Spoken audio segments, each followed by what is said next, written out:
Hello dear student, online classes में फिर से आपका स्वागत है।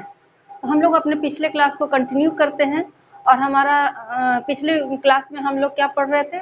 हम लोग पढ़ रहे थे नेफ्रॉन के स्ट्रक्चर के बारे में हम लोगों ने देखा था। आज हम देखेंगे कि नेफ्रॉन का फंक्शन कैसे करता है और यूरिन फॉर्मेशन। नेफ्रॉन का मेन फंक्शन क्या है? ब्लड को फिल्टर करना और यूरिन का फॉर्मेशन करना। तो नेफ्रॉन कैसे ब्लड का फिल्ट्रेशन करता है और यूरिन फॉर्मेशन कैसे होता है, जिसके बारे में हम लोग आज देखेंगे। तो पिछले क्लास में हम लोगों ने नेफ्रॉन के स्ट्रक्चर को देखा था, तो एक बार फिर से उस स्ट्रक्चर को देख लेते हैं, फिर हम लोग आज की क्लास को स्टार्ट करेंगे। तो पिछले क्लासेज में हम लोग देखा था नेफ्रॉन का ये स्ट्रक्चर है, जिसमें हमने दिखाया था कि इसमें एक नेफ्रॉन जो है एक ट्यूबुलर स्ट्रक्चर है। इस ट्यूब लाइक स्ट्रक्चर है। इस ट्यूब का जो स्टार्टिंग एंड है वो एंड कप सेपरेट होता है, जो डबल वाल्ड होता है, पोरस होता है, सेमी परमिएबल होता है, जिसे बोमन कैप्सूल कहते हैं। और उसके अंदर एफरेंट आर्टेरियोल्स की जो बहुत सारे बंच के रूप में कैपिलरी स्थित होती है, जिसे ग्लोमेरुलस कहते हैं। और ग्लोमेरुलस और बोमन कैप्सूल को कलेक्टिवली माल्पिगियन बॉडी कहते हैं। ठीक है। और यह ट्यूबल फिर आगे की ओर इस ट्यूबुलर स्ट्रक्चर में दो कन्वोल्यूटेड पोर्शन होते हैं। तो जहाँ पर कि यह ट्यूबल जो है वो कुंडलित अवस्था में पाया जाता है। तो फर्स्ट जो है उसको प्रॉक्सिमल कन्वोल्यूटेड ट्यूबल कहते हैं, सेकंड को लास्ट एंड को कहते हैं डिस्टल कन्वोल्यूटेड ट्यूबल। और एक और लूप होता है जो नीचे की ओर होता है, यहाँ इसे लूप ऑफ हेनले कहते हैं। पिछले वीडियो में हम लोगों ने ये मेंशन नहीं किया था। इस लूप ऑफ हेनले में जो ऊपर से नीचे की ओर आ रहा है, इस पोर्शन को हम कहते हैं डिसेंडिंग लूप ऑफ हेनले, और जो पोर्शन अपर साइड में जा रहा है उसको कहते हैं असेंडिंग लूप ऑफ हेनले। फिर यह लूप जो है आगे की ओर जहाँ पर कलेक्टिंग डक्ट है उस जगह पर फिर कन्वोल्यूटेड हो जाता है, उसे कहते हैं डिस्टल कन्वोल्यूटेड ट्यूबुल। और यह कन्वोल्यूटेड ट्यूबुल फिर ब्लड के फिल्ट्रेट को लेकर ये कलेक्टिंग डक्ट के थ्रू कॉमन कलेक्टिंग डक्ट में जाता है और वहाँ से फिर यूरिनरी ब्लैडर में चला जाता है। आज हम लोग देखेंगे कि यह जो है फंक्शन कैसे करता है, अर्थात ये जो नेफ्रॉन है ये यूरिन का फॉर्मेशन कैसे करता है। तो ब्लड का जो फिल्ट्रेशन है वो 3 स्टेप में कंप्लीट होता है। फर्स्ट है ग्लोमेरुलर फिल्ट्रेशन, या जिसे अल्ट्रा फिल्ट्रेशन भी कहते हैं। दूसरा है ट्यूबुलर रीअब्जॉर्प्शन और थर्ड है ट्यूबुलर सिक्रेशन। तो पहले हम लोग देख लेते हैं कि ग्लोमेरुलर फिल्ट्रेशन या अल्ट्रा फिल्ट्रेशन क्या है। तो अल्ट्रा फिल्ट्रेशन क्या है, पहले इसके बारे में हम लोग पढ़ लेते हैं, उसके बाद हम इसकी चर्चा करेंगे कि यह कैसे काम करता है। तो ग्लोमेरुलर फिल्ट्रेशन या अल्ट्रा फिल्ट्रेशन क्या है? तो यह ब्लड क्लीनिंग का सबसे फर्स्ट स्टेप है। यह ग्लोमेरुलस में होता है और एफरेंट आर्टेरियोल का डायमीटर ज्यादा होने के कारण अधिक मात्रा में ब्लड लेकर यह आती है, जिसके कारण ग्लोमेरुलर कैपिलरीज पर दबाव बढ़ जाता है, जिस कारण हाई प्रेशर पर फिल्ट्रेशन का काम होता है। अतः इसे अल्ट्रा फिल्ट्रेशन भी कहते हैं।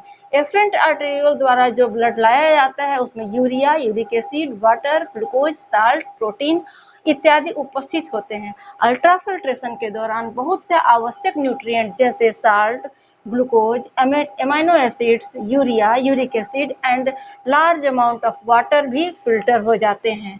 इस फिल्ट्रेट को ग्लोमेरुलर फिल्ट्रेट कहते हैं और वोमन कैप्सूल की वाल ब्लड सेल्स और प्रोटीन के लिए इम्परमेबल होती है, अतः ये जो है इसे फिल्टर नहीं हो पाते हैं। अब इस चीज को हम समझ लेते हैं कि हमने पहले बताया कि ये जो है नेफ्रॉन का स्टार्टिंग एंड जो है वह डबल वाल्ड होता है, पोरस होता है, सेमी परमिएबल होता है। सेमी परमिएबल मतलब कुछ जो स्मॉल पार्टिकल हैं वो फिल्टर हो जाते हैं, जो बड़े पार्टिकल हैं वो फिल्टर नहीं हो पाएंगे। तो यह जो है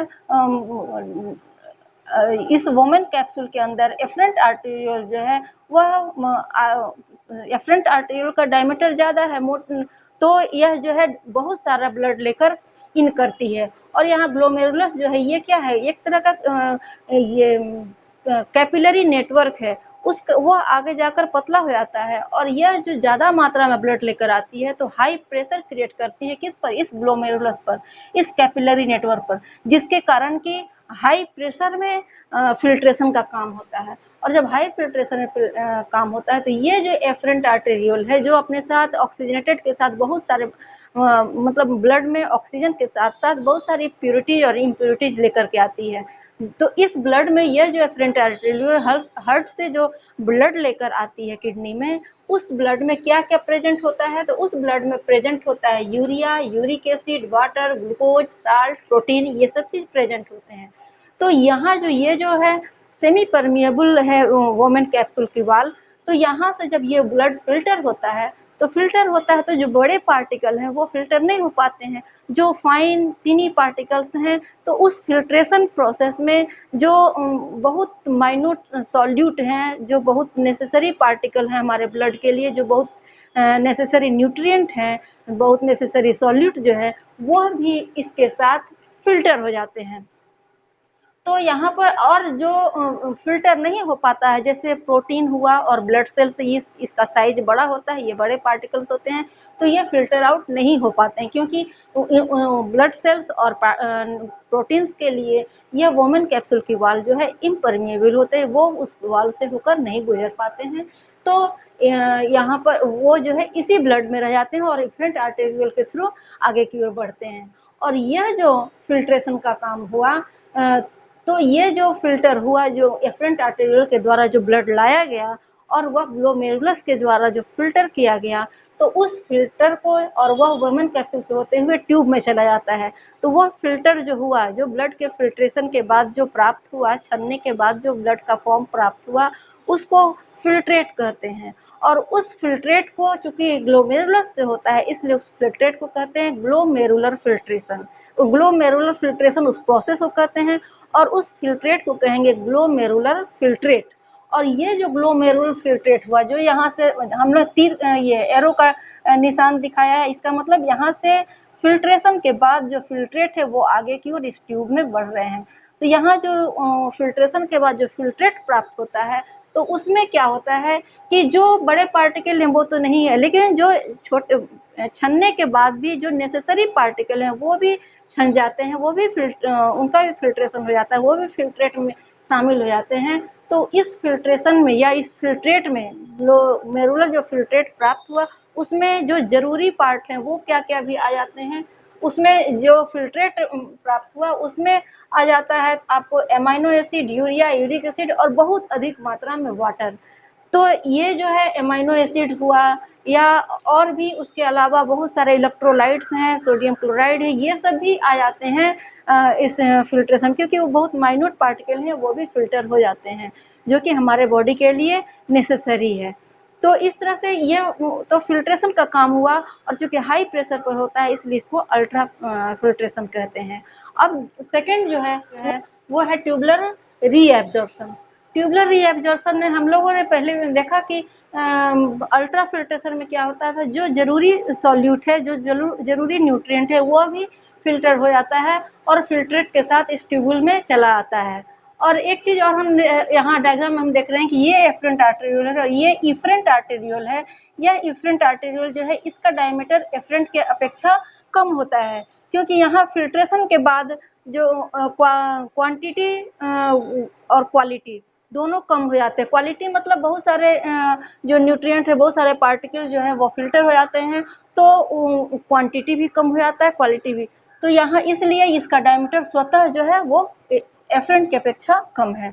और यह जो इफरेंट आर्टेरियोल है, जो कि डिवाइड होकर बहुत सारे ब्लड कैपिलरी बनाता है, और ये कैपिलरी नेटवर्क जो है यह ट्यूबुल्स के सारे पोर्शन पे जगह जगह हर जगह उसके कांटेक्ट में रहता है, उसके आसपास लिपटा हुआ रहता है, ताकि ट्यूबुल्स का कोई भी पार्ट जो है वो इस कैपिलरी से अछूता ना रहे। यह कैपिलरी जो है ट्यूबुल के हर एक पार्ट के पास से होकर गुजरती है, क्योंकि फिर से बहुत सारे जो आवश्यक न्यूट्रिएंट सॉल्यूट जो इस फिल्ट्रेट के साथ आगे बढ़ गए हैं, तो नेक्स्ट जो प्रोसेस है, नेक्स्ट जो स्टेप है ट्यूबुलर रीएब्जॉर्प्शन, उसमें रीएब्जॉर्ब होता है जो भी जरूरी पदार्थ हैं, जरूरी न्यूट्रिएंट है, वो फिर इस ट्यूबुल से रीएब्जॉर्ब करके इस ब्लड कैपिलरी को भेज दिया जाता है। तो आइए देखते हैं कि ट्यूबुलर रीएब्जॉर्प्शन में क्या होता है। तो ट्यूबुलर रीएब्जॉर्प्शन में कि जो नीडी सॉल्यूट फिल्ट्रेट के साथ ट्यूबुल्स में आ गए थे, जो नीडी सॉल्यूट फिल्ट्रेट के साथ इस ट्यूबुल में आ गए थे, उनको नेफ्रॉन टिश्यू द्वारा रीएब्जॉर्ब कर सराउंडिंग ब्लड कैपिलरी को भेज दिया जाता है। इस नेफ्रॉन के अंदर जो टिश्यूज हैं उसको उसके द्वारा एब्जॉर्ब कर लिया जाता है जो भी जरूरी हमारे न्यूट्रिएंट हैं, और इस ब्लड कैपिलरी को फिर इस ट्यूबुल्स के द्वारा रीअब्जॉर्ब करके इस कैपिलरी को भेज दिया जाता है। कैसे भेजा जाता है? By the process of diffusion. अब इस डिफ्यूजन प्रोसेस में या इस रीअब्जॉर्प्शन प्रोसेस में वाटर मॉलिक्यूल जो है वो इजीली एब्जॉर्ब हो जाता है, बट बहुत सारे ऐसे सॉल्यूट हैं जैसे ग्लूकोज हो गया, एमाइनो एसिड है, साल्ट है, NaCl है, ये सब जो है वो एक्टिवली उनका एब्जॉर्प्शन करना पड़ता है। इस ट्यूबुल्स को वाटर तो स्वतः एब्जॉर्ब हो जाता है उसको पैसिव प्रोसेस करते हैं, पर जिसको एब्जॉर्ब करने में एनर्जी की आवश्यकता होती है, सेल को ATP खर्च करना पड़ता है, उसको कहते हैं एक्टिव प्रोसेस। तो यहाँ वाटर मॉलिक्यूल स्वतः रीएब्जॉर्ब हो जाते हैं, बट और भी जो भी सॉल्यूट हैं और भी जो भी न्यूट्रिएंट हैं उनको रीएब्जॉर्ब करने के लिए सेल को ATP खर्च करनी पड़ती है, वो एक्टिवली रीएब्जॉर्ब होते हैं। अब है कि इस रीएब्जॉर्प्शन का 70 to 80% रीएब्जॉर्प्शन का काम जो है इस PCT में, प्रॉक्सिमल कन्वोल्यूटेड ट्यूबुल में कंप्लीट हो जाता है, क्योंकि यहाँ पर माइक्रोविलाई पाए जाते हैं जो कि रीएब्जॉर्प्शन में मैक्सिमम रीएब्जॉर्प्शन में हेल्प करते हैं। तो जो भी फिल्ट्रेट यहाँ से फिल्टर आउट होता है वह इस प्रॉक्सिमल कन्वोल्यूटेड ट्यूबुल PCT में इसका मैक्सिमम रीएब्जॉर्प्शन का काम यहाँ हो जाता है, और ये रीएब्जॉर्ब करके ये सभी सराउंडिंग ब्लड कैपिलरी है, जो भी ट्यूबुल्स है उसके आसपास ब्लड कैपिलरी घिरे हुए हैं, तो सभी अपने अपने अपने नज़दीक वाले ब्लड कैपिलरी में उसको भेज दिया जाता है, ट्रांसलोकेट किया जाता है।